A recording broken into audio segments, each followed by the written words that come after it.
allegiance to the flag of the United States of America and to the republic for which it stands, one nation, under God, indivisible, with liberty and justice for all.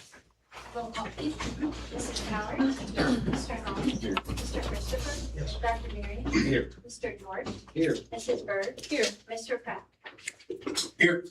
We need a motion to adopt the agenda as presented. Dr. Marion, second, please.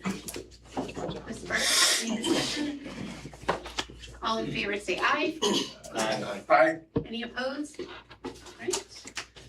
Next, we have recognition. Dr. St. Pierre. Thank you, Ms. Powers. Good evening, members of the board and members in our audience. We have a couple of items of recognition here tonight. First and foremost, I'd like to ask East High School Principal Dr. Ashley Vaughn to come on up. We're going to recognize her. Dr. Vaughn has recently received the award of the Missouri Association of Student Council's Gateway District Administrator of the Year Award. This means that she goes above and beyond to support all things student related. In particular, we're giving emphasis to the Student Council program, which is an award-winning program at Fort Zumwalt East High School. And Dr. Vaughn is recognized with this award due to her exemplary support of the program, the kids, the sponsors, and just overall all the student-led initiatives that go on at Fort Zumwalt East High School. So we'd like to recognize Dr. Vaughn for this award, and thank you. Thank you.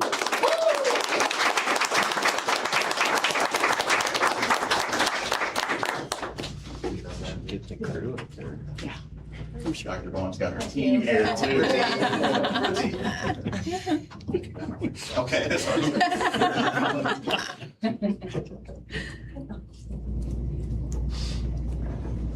Congratulations.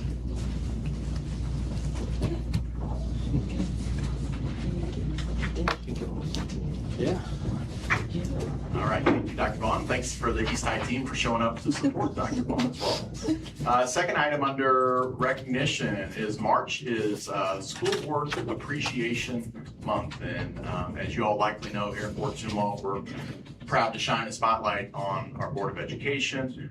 They serve as a bridge between our schools and our community, and they're really the heartbeat of our schools. Our board members volunteer countless hours providing the integrity, the strategic vision, and fiscal stewardship that's necessary to keep our schools thriving. And their efforts and positive leadership do a lot more than just guide our daily operations. They shape the future for our kids in our classrooms. And we know in Fort Zumwalt that we couldn't do what we are able to do without our supportive and strategically thinking Board of Education. We're very much appreciation of them. We have a number of our schools have all come together and provided a lot of the posters that you see here.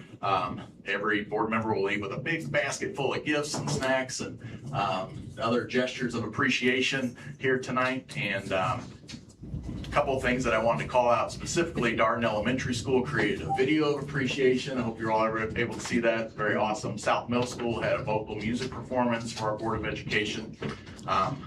Perhaps one of my favorites is there was a star purchased and named on behalf of the Fort Zumwalt Board of Education, the FZSD guiding light, and the coordinates are here too. I have no idea what they mean, but I think it looks very official. So, and it says, this is from Mount Hope Elementary School. Mount Hope Elementary proudly dedicates this star to the Fort Zumwalt School District Board of Education in appreciation for your leadership, service, and commitment to supporting our students, staff, and community.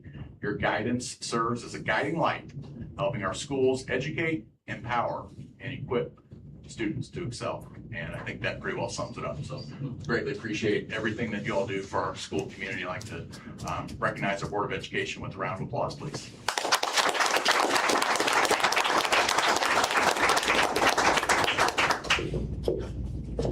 Thank you. Next, we have comments from the public. Before we begin, please remember this is a board meeting rather than a public forum. The primary purpose of this meeting is to conduct the business of the board in a timely manner. As such, please keep the following in mind when presenting comments to the board. Individual remarks should be limited to 3 minutes and to 1 appearance per person. Also, the board president may limit comments of a repetitive nature on the same topic. Generally, comments or questions directed to the board will not be answered during the meeting. It is also too important to remember that comments regarding individual students or employees, even if names are not used, may not be made during open session. Finally, the Board of Education would like to remind speakers they are responsible for any potentially defamatory comments made during the public comment portion of the meeting. Arnie Dina.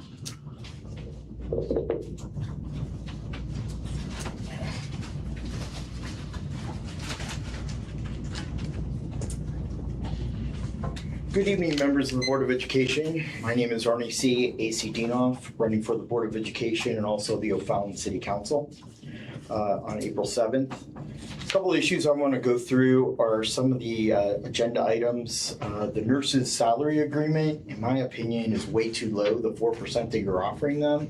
I don't even know how we keep nurses because of the competitiveness of the surrounding hospitals and the surrounding medical community. So I've asked that the board look at giving them more than 4% because I believe that they deserve it.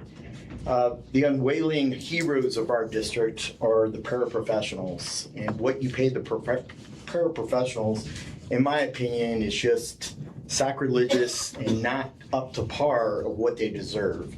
Most of these paraprofessionals have at least a 4-year degree or a master's degree or a master's plus 36, and what you pay them is babkas compared to what they really deserve and what they put up with in the classroom and working with children either one-on-one or a few different children. And I think that what we offered them, even though it was approved by their union bargaining agreement, that I think we could do much better. Solution Tree in the amount of $7,100, training teacher leaders in a PLC at work. I wonder if this program really works or if we're wasting our tax dollars. I want to give shout out to an excellent job to Mr. Meddy, Director of Technology. Instead of doing the Gov deals for $5 per computer of excessive computers, which would yield $1,365, he has a contract on the agenda for an individual to purchase at $60 per computer and a yield to the district of $16,380. The audit RFP, it's about time that we have a new auditing firm. I like the figures. They're a lot less, I believe, than we paid this year in the auditing, and they're going to go up a little bit incremental for the next 3 years. I would ask that you approve this contract. Employee background checks update. I think this needs to be done on a biannual basis, and it's a must at the federal level for sure, because people do come in from other districts and other states. And I think that sometimes, unfortunately, employees aren't on the up and up, and they're not reporting things within 72 hours like they're supposed to, according to district policy and state law. And so I would encourage that we do that twice a year, a background check of all district employees. The engineering agreement, that's pretty self-explanatory.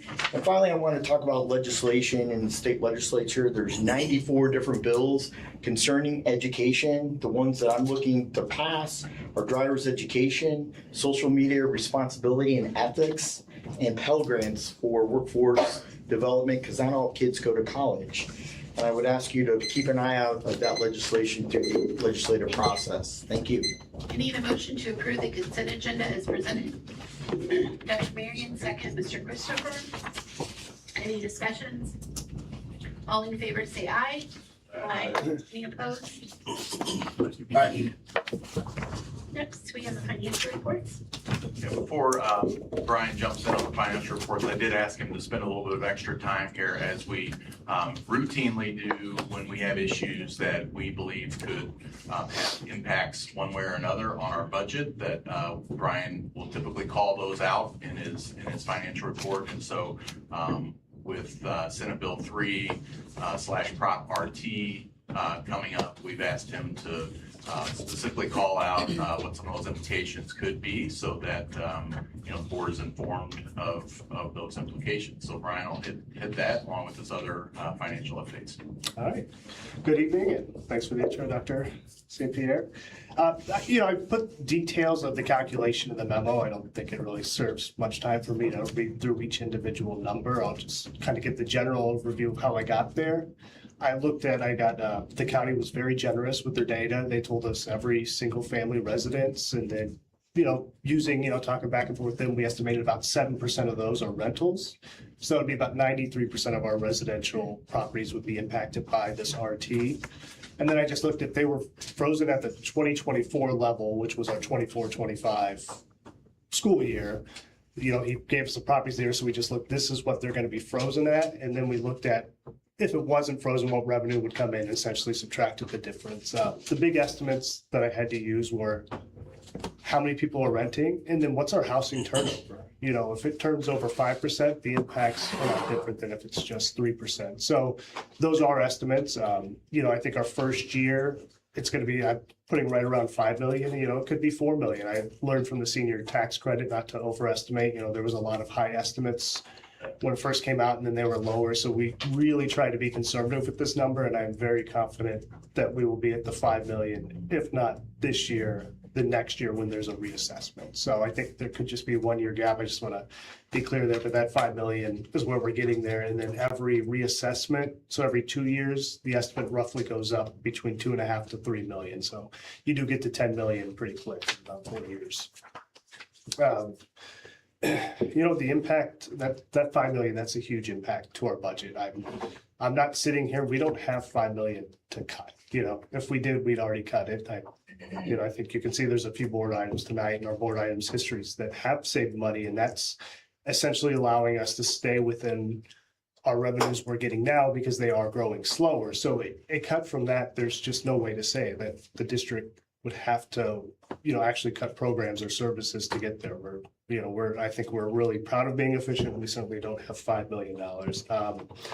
And if this would pass, it would be a disservice not to say the impact to the homeowner. Using the average value of the homes we got from the county, it was $328,000 is the average value of a residential property.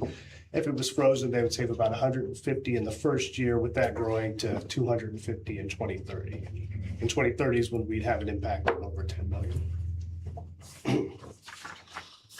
And then now for the normal report, I'll start with our revenues. They're looking very good. Our property tax revenues are actually above pace. I listed a few reasons for that. It could just be timing. We could finish the year right at budget. It could be that people are paying better this year. Collection rate, I have trouble believing that. Just, why would the collection rate increase this year? We could have overvalued the senior credit. I put it at 800,000, and we were getting estimates between 600 and $1 million, but just maybe somewhere in there, there's a fundamental calculation error there. And the final thing could just be the timing of the valuations. We set the rate and how much we think we're going to get, in October, and it's really what is that value at the end of the year is what ends up being the number. So we'll know. My hope is whatever it is, it's a continual thing, and that increased revenue stays here. And then in the memo, I also put out that our Prop Cs were trending to finish $1 million below the estimates. That is no longer the case, or at least that is what the state had. They sent out a memo today saying that they're on pace to hit the number. So I think we'll get a couple of months, the next 2 or 3 months, we'll have much higher payments than normal, which I think at this point, the state has a pretty good idea because there's a 2-month gap between they get all those payments, say on January or February 10th for the prior month sales. So they kind of know the sales through January, but then that's just what came to us this March. So now they know sales through February, and they're having a pretty good idea on March. The other revenue news I got today was, and it was, the letter was good on the Prop C, but it was bad on the transportation. They are telling us for a few years that transportation was 100% funded. This year, it's going to be 95% funded. That was a bit of a surprise, but I think our budget will absorb that this year. Next year, it's going to be 90% funded. Every 5% of a transportation funding for us is about $500,000 because we spend about $10 million to transport, 16,000 kids. It's expensive. So that was a surprise. We're running through the budget now. We're meeting with the schools and the department heads, and Now we have another $500,000 to find somewhere. But I do think we're gonna be able to present a balanced budget for next year. Not a balanced budget as if Prop RT passes. I mean, we would have to go back to the drawing board, but assuming everything kind of stays the same as it is now and using the most updated numbers from the state, I think we could present a balanced budget for next year. And then on the expenses side, I would just say we are trending very well. If we do have significant savings there, I'm going to ask the board to forward fund our computer purchases for next year, just free up some cash for future years. So, is there any questions on the financial update? Sorry to be a bearer of bad news. The appreciation day. I need a motion to approve the financial reports as presented. I have a question. Hold on, we'll get to you in just 1 second. Okay. I need a motion to approve. Mr. Christopher? Mr. Helms? Any discussion? Yes, please. Go ahead, Mr. Pratt. Okay, I clarify, as Mr. Whittle went through our financials, that we were talking about this proposition RT on the ballot that, I mean, everyone's talking about this is a cut, but is this truly more of a cap on future increases? Yeah, I think that would be, I think either way to phrase it, I guess I look at it as a cut because we build budget projections and then you say, we were projecting it and then it's a cut from there, but you're right, to a taxpayer, it's a freeze in their rate, so they're not gonna pay more. I can understand the way you're phrasing it. Sure. I just, as I was listening through the presentation, I mean, I heard, it sounds like Fort Zumwalt is very financially stable. And so stable, I want to say it was, I can't recall if it was 3 months ago or 4 months ago that we all voted to actually lower the percentage rate of property taxes. Is that true? We actually, that's, every year we're forced to do that, readjust our property tax. Well, it's every 2 years essentially when there's a reassessment, because if the reassessment grows more than the CPI, then we have to roll back the revenues or our tax rate. So I would not have presented to ask to cut the rates unless we have, so, if we didn't have to by law. I would have given the options and said, here's it, flat, and here's the options of the cut. But no, the Hancock Amendment kind of forces our hand on reducing our rates. And we had done that after Fort Zumwalt had joined the lawsuit to sue the state of Missouri, if I'm not mistaken.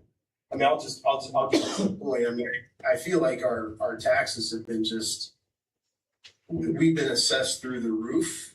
The school district has benefited on that ever since, I guess it was probably 21, maybe it was 22, but I'm hearing we're financially stable.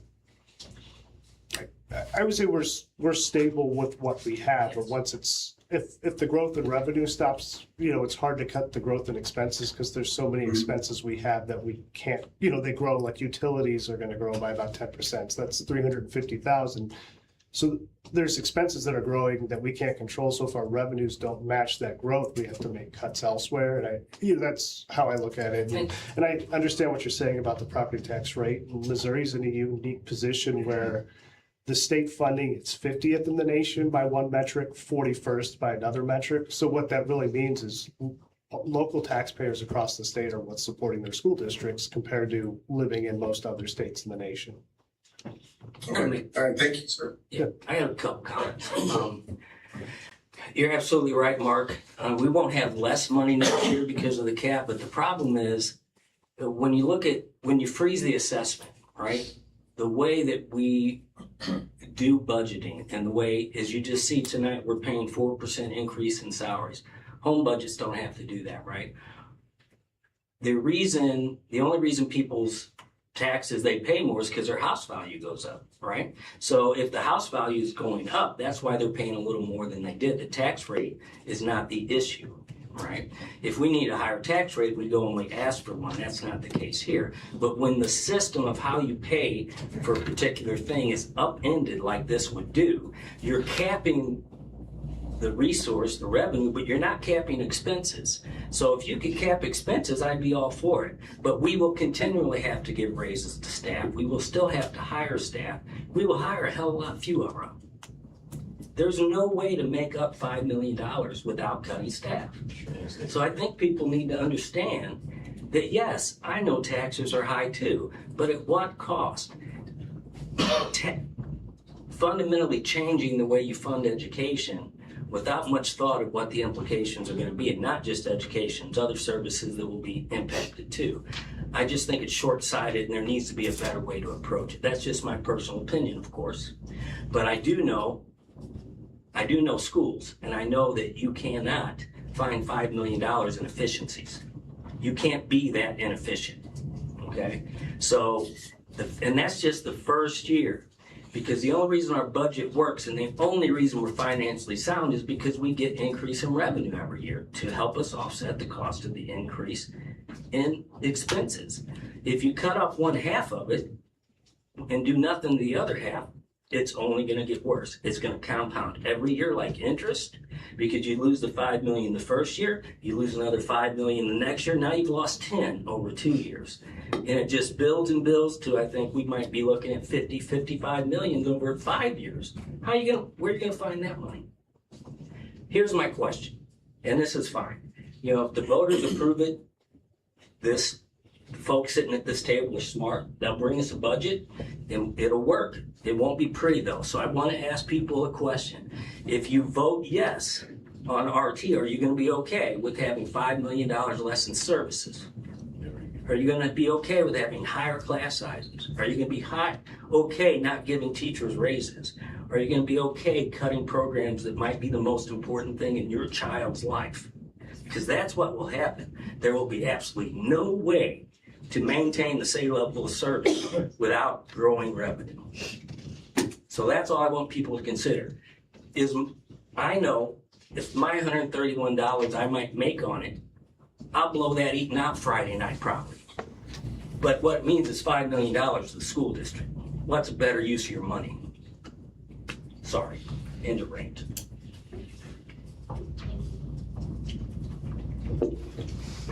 And just one quick question. Dr. St. Pierre, how much have we put into the lawsuit so far to our attorney?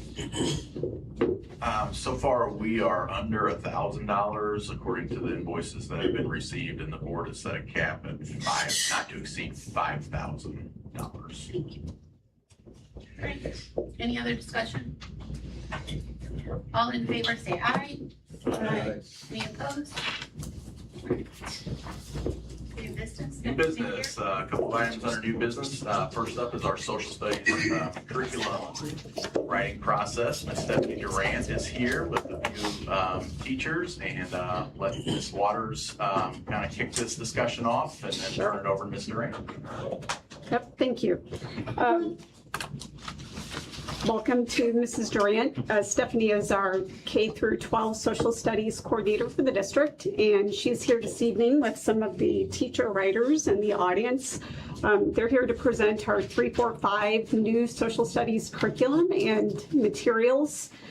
This is a little bit unique for us. I think this is the first time when we have not gone out and actually purchased a material, like a textbook or a digital program.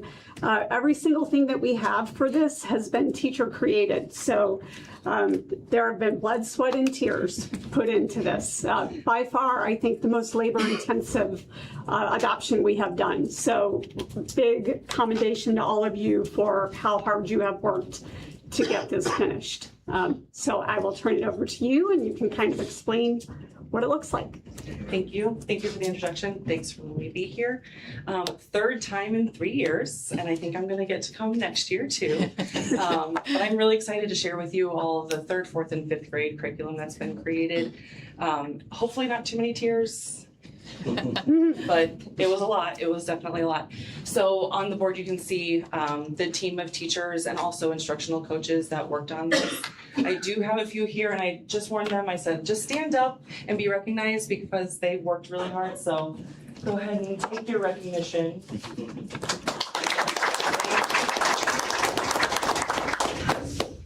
So in the last 2 years, when I've presented the secondary curriculum, I've brought you the program goals, and I can just tell you that I'm confident that what has been created for upper elementary is going to help us meet these goals and continue to build into the secondary grades. Our process started really kind of a while ago with me just doing a lot of research to see what's out there and what other districts are doing, and what is feasible for our teachers, getting a lot of feedback from them about what they had currently and what would be most helpful for them in teaching social studies at these grade levels. And with all of that feedback, kind of came up with a plan, put some teams together, and we started working this fall. We've had six work days, and we have a 7th coming up, along with professional development for teachers and some kit building during the summer, if all goes as planned. So it's been a really long process, and it will continue to go. There we go. In case anyone's unfamiliar with how we, the scope and sequence of elementary, 3rd, 4th, and 5th grade social studies. In 3rd grade, we start with what we call U.S. history. It really starts with human migration into the Americas and goes all the way through to westward expansion of the early 19th century. And then in 5th grade, we pick up with that westward expansion, but we look at it through a different lens, a different perspective, and really start to talk about sectionalism and leading up to the Civil War. And then 5th grade goes into modern American history. The standards say 2000, the year 2000 at least is where we've got to get to. And then 4th grade, kind of in the middle, we zoom in on Missouri and discuss Missouri history, kind of that same exact timeline. So from the beginning, indigenous Missouri, all the way through modern Missouri. And they look at history, but along the way through the history, they also look at our government, our structure, economics, the culture, regions, all of those pieces. So the curriculum that you all have, the curriculum guide, including the description of each of those courses and what standards will be taught in each of those grade levels. Additionally, the recommended materials that I'll be explaining here in a second. The year at a glance, or the scope and sequence, is really kind of like the zoomed out version for teachers of just broad topics that they will cover each quarter, along with what standards there are and those historical compelling questions that kids will encounter. And then for any of the standards nerds out there, for like me, the standards matrix kind of gives teachers a broad overview of how many times they're going to teach a standard or cover a standard throughout the school year. So the meat of what we've done. So all of the blood, sweat, and tears that Dr. Waters mentioned. First, teachers will receive a quarter plan. So 4 of these for the full year. And these quarter plans give them a day-by-day breakdown of their learning targets, the materials that they will need to teach, including materials that kids will have and the materials that they will use to present the lesson. They're broken into the topics that they're covering that quarter. And within that, they'll have teacher background knowledge, like a narrative of some of the, just kind of like a teacher guide, if you will, including their vocabulary. And then some insight into connections that they can make. So what past social studies content they can connect that topic to, when those students might see that topic again. 3rd and 5th grade U.S. history, they're going to cover a lot of that again in more detail in 8th and 9th. So it gives them kind of that heads up. And then we've also included anytime the social studies content it comes up in our CKLA, our ELA curriculum for the students, so that teachers know that possibly students are coming in with maybe more background knowledge, that they've approached it through the literacy block, or if they're going to approach it later on and they're kind of the ones building the background knowledge. And then also for each topic, we graded a narrative of leader in me habits that teachers could tie into the history that they're covering. So the other piece, the lesson slide decks, these are what will be mostly student facing. So the black slides you see there are the teacher breakdown of what that lesson is going to look like, what the procedure is, the step-by-step, and then any teacher background knowledge they might need, like make sure you set up the gallery walk and put the sources up around the room. And then the white slides show you kind of what the students would be seeing. We also added into those Google Slides speaker notes that are kind of like the teacher manual. So if a teacher is using their iPad and projecting it to their interactive TV, they can still annotate on the slide, like circle a place on the map as they're moving around the room, but also see the questions that we've provided, ask students questions like this to give them some time to brainstorm or check comprehension. So there's notes down there to kind of help guide the teachers through the lesson as well. Next are the handouts. So with most lessons, we want to see what students have learned. We want to give students a place to put their learning. So we've created a handout for any lesson that needed it. And we also will be providing teachers with the answer keys for those because time is essential and they don't have enough of it already. So we've got that done for them. And all of these will be available for teachers on a Canvas website. So it's kind of a one-stop shop. Click on your grade, click on your quarter, and what do you need from it that they can find. And then last, the big piece. We are creating inquiry kits. So our plan is to create inside of a big art portfolio sources that kids can actually touch and investigate and use in collaboration or through gallery walks. Most of them are primary sources. There's also secondary sources like amazing maps because I love maps. They're going to be professionally printed so that they can be in color and clear, either on rip-proof paper because kids, or laminate, depending on what the activity is calling for. Within those inquiry kits, we are also going to put transparency sleeves so that those rip-proof papers still can be protected even more. And also because then kids can annotate, and we love it when they can look at a map or a source and circle the things that they're noticing and then talk about them. So we'll also be providing grease pencils, which is kind of like an alternative to a dry erase marker that don't stain, and they're just as easy to clean up for teachers. So that would be all of the pieces inside that inquiry kit. But the coolest part, I think, is all of the primary and secondary sources that they'll get to interact with and use. All right, it's a lot. So on behalf of the teachers that worked really, really hard in the social studies program as a whole, I request the approval of the 3rd, 4th, and 5th grade social studies curriculum. I need a motion to approve social studies curriculum grades 3 through 5 as presented. Ms. Bird, second. Mr. George, any questions or discussion? All in favor say aye.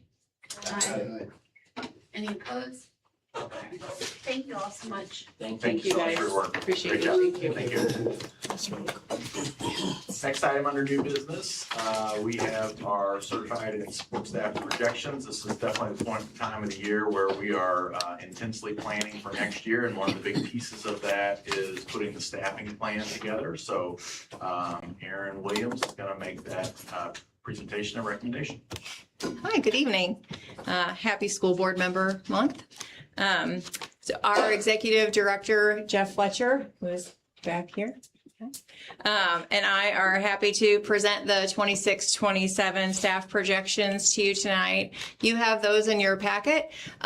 What it totals is a reduction of 14 total positions, 16 of those from our certified staff, 2.5, the addition of 2.5 support staff positions, and a reduction of a part-time, a half-time physical therapist in our early childhood center.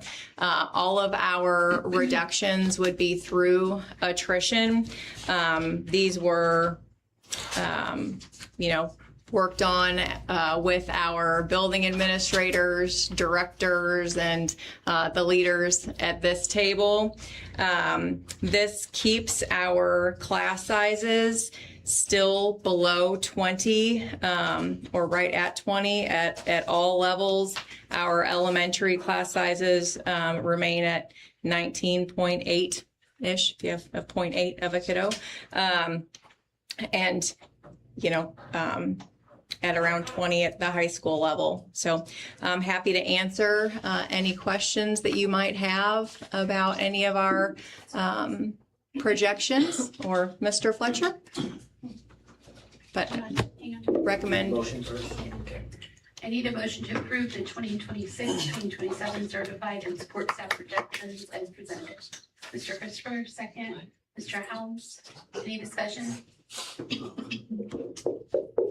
So thank you for finding the reductions, and Tricia, we appreciate that. So it was 16 positions, but that included certified and support staff? So it's 16 positions from the certified staff, Certified. and then we would add 2 from our support side. So one of the support positions is to kind of take the load off of from reducing one of our certified positions. So adding some clerical support for the remaining folks in our professional development center, an additional custodian for our transportation center and some other auxiliary buildings. We've had a float like a sub, so we would bring on somebody full-time to be more consistent, and then a department chair for more of a stipended position for our nurses. Thank you. Do you know what the cost savings of the 16?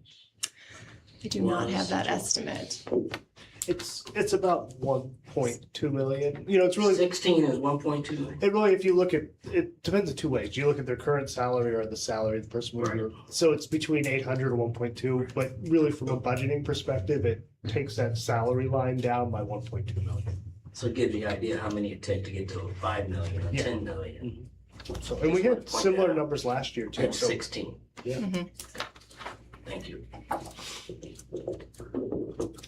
Any other discussion? All in favor say aye. Aye. Any opposed?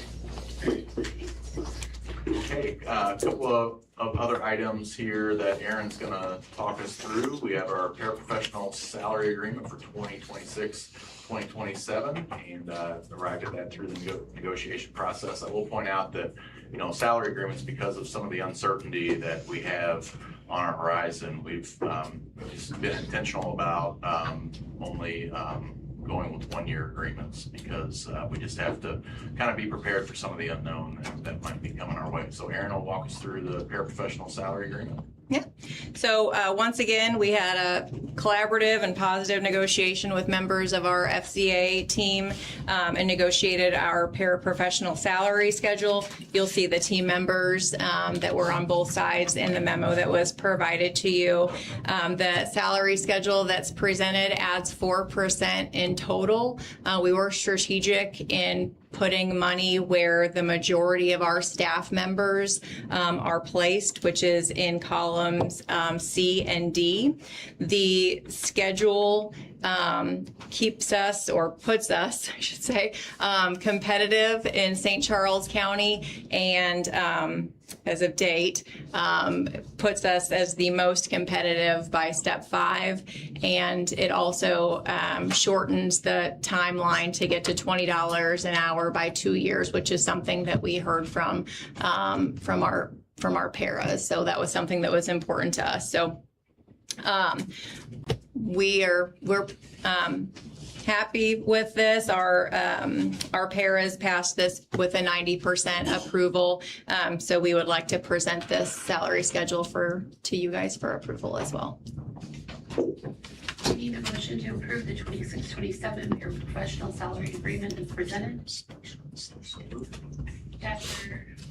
Marion, second. Mr. Helms, any discussion? Yes. Do you have an idea of what that 4% increase represents money-wise? Total. I do.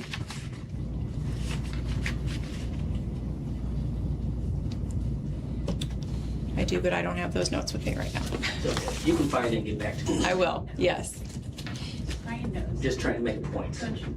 What this costs. Do you remember? I don't remember the exact amount, but the way I looked at it from a budgeting is we originally put 3% in, so it's like 1% over, and it's like 350. I mean, don't quote me, but I think it's close to 350. And inflation rate or cost of living, what's that running these days? I mean, it's probably going to finish around 3%. This, assuming So- gas prices, yeah. So just to keep our salaries, maybe with inflation, it's gonna cost us 3%, 4% every year. Yeah. Oh, Additional money over what we have now. yeah. Just wanna make that point. Thank you. I'll have that number before the end of the meeting. And I'm gonna be asking that one tonight. All in favor say aye. Aye. Any opposed?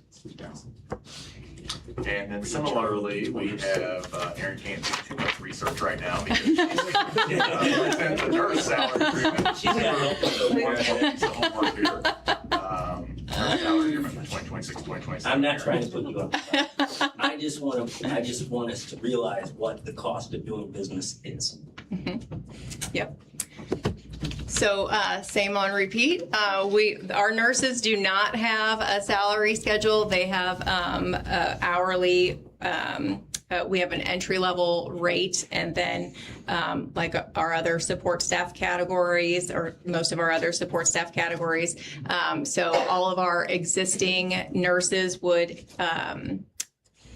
get a 4% increase to their hourly wage. So our nurses passed this by 100% that voted. So we would ask you to approve this increase as well, and I will find out how much that's going to cost. I need a motion to approve the 2026-2027 nurses salary agreement with Dr. Marion, second Mr. Christopher. Any discussion? Yes, please. I will just say, I don't say this often, I agree with Art. Nurses deserve more, paras deserve more, teachers deserve more. That's it. Was that 4%? All in favor, say aye. This is the total. Opposed? Now, so 4% of that is. And then sticking with our nurses, we also had our language in their agreement is expiring at the end of this year. And so we had those discussions. They're not necessarily associated with salary, but more so with working conditions and things of the like. And so we have that agreement to present to you for consideration tonight. Aaron, I'll take that one as well. So you have in the packet the details of the proposed changes from the nurse language. And again, with the team members that were in those negotiations. The biggest changes to point out, we would propose a 3-year agreement, so 26 to 29. We are agreed to a professional membership reimbursement for $125. Our nurses can access a lot of professional development from their membership in these professional associations. An additional sick day for our nurses. They work about an extra month and obviously are interacting with some sick kiddos. And then really a lot of the language in here is just clarifying and putting into writing some things that were already kind of part of our processes, just clarifying that. So we would ask that you would approve the recommendations to the changes in the language. I need a motion to approve the 2026 through 2029 nurse language agreement as presented. Mr. Helms, second. Mr. Christopher, any discussion? Sure. Not this time. All in favor, say aye. Aye. Any opposed? Aye. Thank you.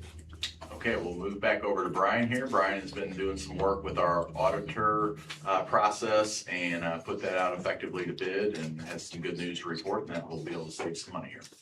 Okay, so today I did a audit RFP, not because we had any issues with the current service. It's just the best practice to bid out your services. And I'm sure as a board, you probably like the idea of seeing an auditor switch every few years, get some fresh eyes on the books. And that's what happened. The best bid came in from Mueller, Obergefell, and Jones.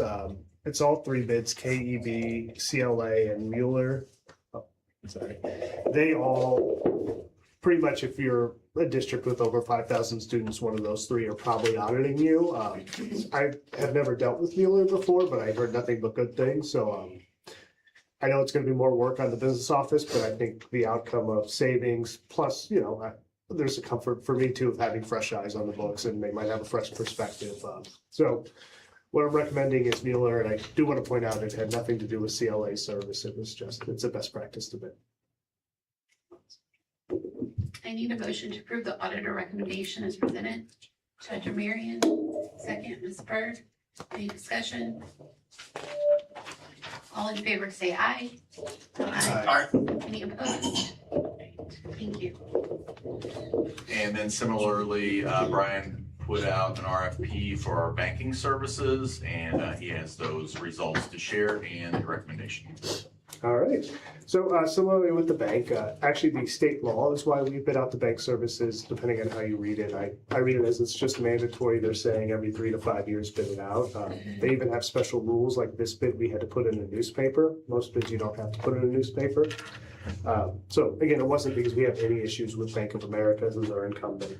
3 banks responded. I sent it out to a lot more than 3, but it's more taking on a school district is hard because they have to secure the money essentially. It's called pledge collateral. So if we have 10 million in the bank, they have to have essentially $10 million that's pledged to us where they have to go under. So there's not a wide market for places that can handle us, especially our volume. So these are all banks I'm pretty familiar with in this year. I know they can all handle us. So it really just came down to me, what were the best numbers? And the best numbers are First Bank by about 200,000 compared to what we're earning now. At current interest rates, as interest rates goes down, that we'll still have saved more money by switching, but that savings will decrease. Like if it goes all the way down to 2%, our savings are closer to 70,000 for now, or compared to right now. But, I say my recommendation is based on what we know today and that there's a lot of savings. And again, I hesitate to recommend a bank change because it's a lot of work again for the business office. I would say think in your head, if you had to switch your banks tomorrow and everything involved, and multiply that by a lot because we have a lot of vendors, a lot of revenue sources. So it's a long process. I even put in a long transition period because really we'll start moving and we'll probably still have a Bank of America account open a year from now as we're waiting for checks to clear. So my recommendation to this board is we switch to First Banks in the hopes of realizing 200,000 more in interest a year. I need a motion to approve the banking recommendation as presented. Mr. Hall, second. Mr. Christopher, any discussion? All in favor, say aye. Aye. Any opposed? Aye. Thanks, Brian.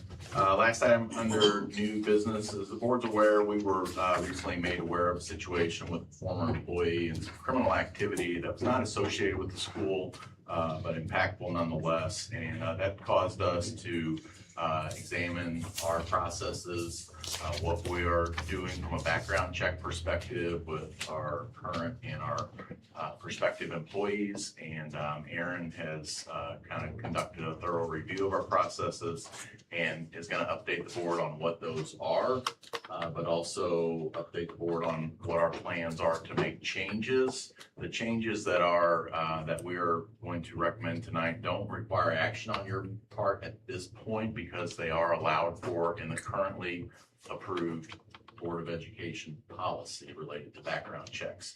But nonetheless, we wanted to bring this matter forward to the board so that we could explain what we're doing, what we're going to do differently, and hear any discussion. Thank you. So you all know we take the safety of students extremely seriously. So every employee that we bring in goes through several steps for background checks. This is all called out in our policy GBEBC, and this is also laid out in state statute. But I'm going to put asterisk here. There's some caveats that are called out in it. So there's the FBI fingerprint background check. There's the Family Care Safety Registry that checks for child abuse and neglect. We do a CaseNet search, a National Sex Offenders Registry. We also do social media checks on Facebook and Twitter. And then, of course, we do regular employee reference checks. The policy and statute do have some caveats that allow for a teacher who was retired from the district within a year to not have to have fingerprints done, or if that person was employed by another public school district in Missouri, within a year, they would not have to have fingerprints done.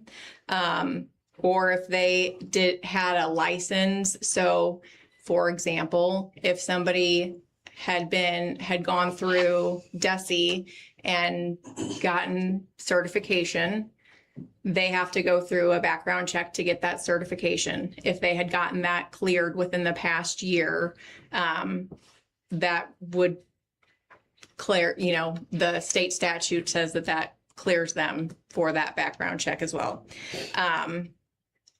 We have not done that, any of those exceptions other than our retirees that any of us are aware of since 2019. But we still do have folks that have been with us for a long time. So what we have done, again, Mr. Fletcher and I have gone through every one of our employees and substitutes that we have and have checked them against our FBI background check. So when we say the FBI background check, there's a program called WrapBack. WrapBack is a subscription that stays active. So that subscription means that anybody who is fingerprinted, and the system changed a little bit, and I won't get into the weeds too much, but between 2016 and 2018, the system expanded a bit. And now anybody who was fingerprinted, if you get arrested again and your fingerprints are taken, we are notified automatically. So, on holiday weekends, I might come into a couple of emails, hypothetically. But for folks who were employed with us before that system was expanded or in place, they were fingerprinted, but maybe old school, not too old, I don't want to offend anybody, on the paper, cardboard, and are not necessarily in that system. It was more of a snapshot background check. So from the date of employment backwards, rather than date of employment backwards and then ongoing, where this WrapBack system is date of employment back and then ongoing. So we want to get everybody who is not in that system in there. Again, we went through all of our employees who are not. There are 1,475. That includes our substitutes, any out of district coaches, any employees that have been with us for a long time who are not in that system. So we have now ordered codes, which is part of paying for that. And we will be sending out instructions to all of those folks in the next week or so to get everybody fingerprinted and in that system. We've been trying to get a mobile unit set up through the vendor. We are still working on that. But in the meantime, there are 3 locations in St. Charles County that you have to make an appointment. We're gonna hope for the best there, but we're going to be sending out communication to all of our staff members who are in this pool of 1,475 folks with their individual codes to go get fingerprinted so that we can have everybody in that system to, get those alerts if that were to ever happen. Again, the total cost is going to be about $67,000.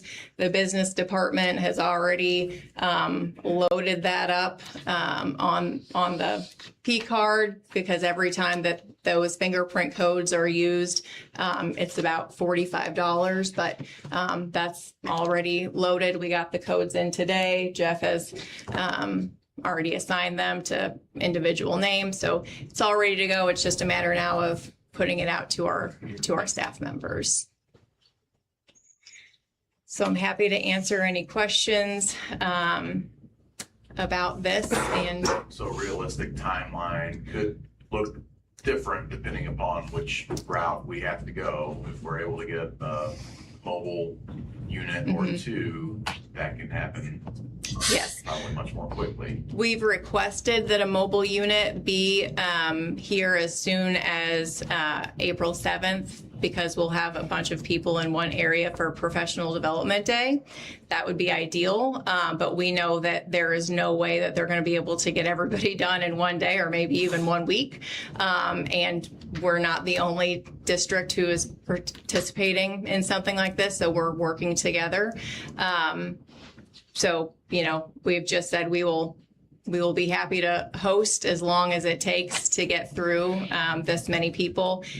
We anticipated it would be about 2,400 people around the county that would be coming through to get fingerprints done for this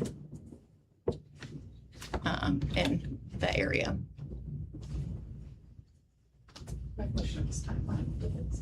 Yeah. We would, you know, ideally, we want everybody in as soon as possible. We want everybody in before the new school year. The spring is always a really hard time with the fingerprint system, just because it's also hiring season, as you all know. And with new graduates, every school district in the state is hiring, so the system gets bogged down anyway, and we're going to put some additional folks in there, which is why we're trying to make a very good case to the company to give us a mobile unit, but we'll see. Any other questions? Thank you. Question. I'm not sure if I didn't hear it, but I mean, are we looking into drug screenings? We do drug screenings for our bus drivers and for anybody like for DOT standards. Phoenix, yeah. Yeah. And reasonable Is the social suspicion. media aspect of the screening, is that newer? Or have we been doing that already? Social media, we've done it since I've been here in 2018. It's only Facebook and Twitter. I don't know that any of us are cool enough to be on Instagram yet, but or Visco or whatever else. Yeah, he's not on What anything. are we looking for on social media? I mean, what's a disqualifier for the hiring process? Good question. So, inappropriate pictures, speech, those kinds of things. There's been just times that we've had to talk with folks about really mostly inappropriate pictures. Okay, I mean, yeah. Yeah. Feels really asking me, what does inappropriate speech mean? I mean, it seems like, I'll leave it at the question at that. A lot of language that would not be becoming of a Fort Zumwalt employee. That's awesome. That would fall against our policy, yeah. Yeah. So would that be policy. more about Yeah. profanity and not Yeah. necessarily point of view kind of stuff? Correct. Oh, yeah, Because I think absolutely. that's Yeah, important to Mark's Yeah. point. We're not gonna absolutely. be discriminating based on somebody's political views or Correct, whatever. yes. Yeah, But it'd be more the profanity and Yeah. stuff. And that's a standard in every district that I've talked to Yeah. and in most employers. And I know when I was getting my teaching certification, they taught you that. Yeah. They said, don't be stupid. Yeah. Like, Yeah. anybody does that and Yeah. any employer looks at that now and it's out there, so. Yeah. And there's. hate speech. Yeah, there's gonna be some, areas of ambiguity and grayness in some of this discussion, but what we do have, again, related to our policy that you all have already approved, that gives a little more concrete definition and parameters. I'll just read to you briefly. The superintendent or designee is directed to exclude from employment or to take action to terminate individuals whose criminal background check reveals that they have exhibited behavior that is violent or harmful to children or adults, and may terminate employees or exclude applicants if the background check reveals that behavior would make them unsuitable for the position in the discretion of the superintendent designee. There's more, but that gives you a little bit of a flavor of some of the existing policy that we do have in place that does inform some of this discussion and decision. Thank you. I just want to, oh, did you have something? Yeah, I just want to just clarify one thing. So I did say, I do hear that it's kind of hard to get this all done. You know, I know it's, and I know it's in as soon as possible type of situation, but just for the community's sake, just so they feel better about this, it's safe to say everybody be done by next school year, right? Right, and is that safe to say that everybody, all the employees should be in this system? They should be, Okay. yes. The goal. Yes, that is the goal. Yes, All right. yes, If physically possible. yes, And I yes. just want to say, you know, you hate for something to happen to cause to show maybe there's a potential crack in a good system. So I appreciate you finding a way to fill that potential crack. Even though this really didn't have anything to do with us, it was good to look at, could we do more? And I think that continuous monitoring for all the employees was huge. And you don't have to worry about it, right? As the speaker said, well, you don't have to do background checks every 2 years. Once they do it the first time, it's automatic from then on, once they're in the program. So that's huge. So thank you for getting that taken care of.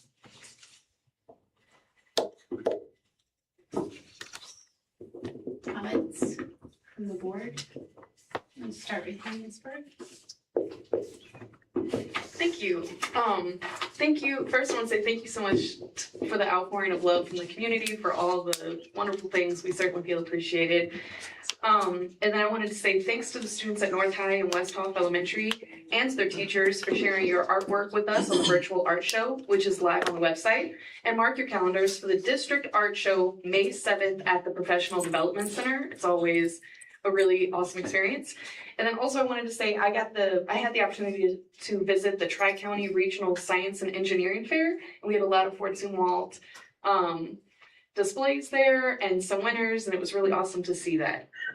Congratulations. Mr. Pratt? Yeah, I too would like to say thank you to everyone involved with the School Board Appreciation Month gifts. It's all appreciated. It's amazing. I love the star idea. I think that was amazing. Hats off to Mr. Whittle on the banking RFP. That's great stuff. And I guess just last but not least, I just kind of wanted to second the public members' comments about the paras. I just want them to know that they're greatly appreciated and they're truly doing God's work. So thank you all. Dr. Mary? Thank you. Yeah, I couldn't agree more, Mark. That's certainly, I mean, I don't think we have any employee group that's overpaid. We might be competitive, but we all recognize they deserve more. Everyone's pair is certainly high on that list. So I agree with that and appreciate that. I also appreciate all the board appreciation stuff. And I do appreciate our board, every one of them. The different perspectives we have, I think, is healthy and good. It makes us to look at things in all different perspectives. So I do value that and appreciate every one of you. So thank you. I also want to recognize a couple students. Each year, St. Charles County High Schools nominate one male and one female athlete to represent their school for the St. Charles County Hall of Fame. I want to congratulate West High's Cade Williams, who is this year's Male Athlete of the Year. He's a first-team All-State selection for soccer and football. He holds multiple school records in football, and he'll be recognized at a banquet on April 11th. So congratulations, Cade.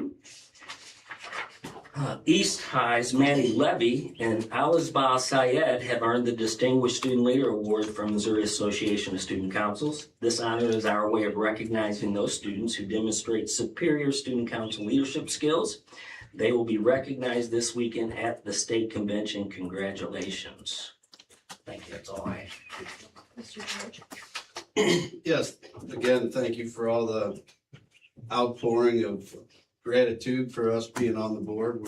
It's a privilege to do that, and I'm happy that you guys feel that we're doing a good job in recognizing us. But want to thank everybody that worked on the social studies curriculum. They're all gone now, but they put in a lot of hard work, and that's cool that it's a homegrown thing. So, and with that, I have one more mention. Scotty Russell, a junior at North High who plays the saxophone, was recently notified he had been named to a member of the NYO Jazz Ensemble. The program is part of the National Youth Orchestra. Scott will do a 2-week residency at Purchase College before performing with the band at Carnegie Hall and touring for 2 weeks. Congratulations, Scotty, on this honor. That's cool. That's all I have. Yeah, first off, I'd like to recognize 3 Zumwalt wrestlers for bringing home state titles. Congratulations to North High's Caston Burkamper, state champ at 132 pounds. South High's Colin Weiss, state champion at 144. And South High's Jenna Gunham brought home her second girls wrestling state title at 120. So that's an awesome job that they did. Also want to thank everybody for the recognition. We enjoy and we love doing this, and we appreciate it. As a former social studies teacher, I know what they go through to write that, and I really appreciate all their hard work because they really do take it to heart. It's their kids, and they really work hard at that. Also, I want to echo Mr. Marion's thoughts. I'm be glad to pay that $131 or whatever it is each year to keep Fort Zumwalt School District working and always trying to be one of the top districts in the state. And especially to be a school district that the community is proud of. So keep what Mr. Marion said in mind. Thank you. All right. So first, thank you to the admin, great work, strong work to all you all. Thank you to the community for the support, for board appreciation, all the gifts and stuff. Definitely it's humbling and flattering all at the same time. I want to give a shout out to teachers on stage. Congratulations to 3 North Middle Performing Arts teachers who will perform on stage with the St. Louis Symphony next month. Richard Breyer, Leon Conrad, and Emily Satterfield were selected for extra credit on stage at POP and will perform side by side with St. Louis Symphony Orchestra on Friday, April 24th. The concert is free to attend, so if you have extra time on April 24th, go out and support our teachers. Secondly, our dance teams are state champs. We have 2 of them. We have South High, congratulations to you. You all brought home the Class 4 state championship, and West High, congratulations to you all for bringing home the Class 5 state championship for the 3rd year in a row, I might add. So again, strong work to once again, the district's doing great things. So, and thank you all for all the support. Thank you to my fellow board members. It's great service. We have so many partners in building the workforce of tomorrow, but this is a special thank you to elementary parents. So many of you showed up for special reading themed events at your school during Reading Week earlier this month. Reading with your child just 20 minutes a day is great bonding time, and it exposes children to 1.8 million words in a year. Thank you for your partnership. I also am very thankful for all of you and everybody doing this. I can't describe the feeling when you see a little kid saying, I love my school and the things that they love. That's why we do this. And that's why it's so important. I'm not going to tell you how to vote, but I am going to beg you to do your research. None of us are up here to try and convince anybody of anything, but we are up here to protect Fort Zumwalt and to protect the kids and the staff that are in it. So the choice is yours. And I just hope that people do their research and know the realistic outcomes of it. So with that, we are going to go into closed session. Please note, this concludes our agenda, and we will not return to open session after closed session. I need a motion to go into closed session in accordance with RMSO 610.021 to discuss the approval of the minutes from February 19th, 2026, closed session meeting and hiring, firing, promotion of personnel. Mr. Helms, second. Dr. Marion, any discussion? Roll call, please. Mrs. Powers? Yes. Mr. Helms? Yes. Mr. Christopher? Yes. Dr. Marion? Yes. Mr. George? Yes. Mrs. Bird? Yes. Mr. Peck? Yes. You guys need a break. Are you ready to roll? Won't be long. Right.